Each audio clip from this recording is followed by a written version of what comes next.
Hello friends, আজকে আমরা বানাতে চলেছি ছানার কোপ্তা বা ছানার ডালনা। এর জন্য গ্রেটেড পনির বা ছানা নিয়ে তাতে দিতে হবে নুন, চিনি, জিরের গুঁড়ো, লঙ্কার গুঁড়ো। এটি ভালো করে মেখে নিয়ে সামান্য পরিমাণে ময়দা আর কিশমিশের কুচি দিয়ে ভালো করে মেখে গোল বল বানিয়ে গরম তেলে ভেজে নিতে হবে। তারপর এগুলি তেল থেকে তুলে তেলে ফোড়নে দিতে হবে গরম মশলা, জিরে আর লঙ্কা। তারপর আদা বাটা আর জিরে গুঁড়ো, লঙ্কার গুঁড়ো, হলুদ, নুন আর পরিমাণ মতো চিনি দিয়ে আর কাজু পোস্ত বাটা দিয়ে ভালো করে মশলাটি কষিয়ে দিতে হবে দুধ বা ক্রিম।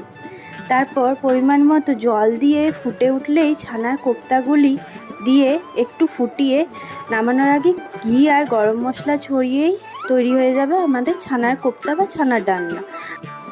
আশা করি আজকের রেসিপিটি আপনাদের ভালো লেগেছে। ভালো লাগলে লাইক, শেয়ার, সাবস্ক্রাইব করবেন। ধন্যবাদ।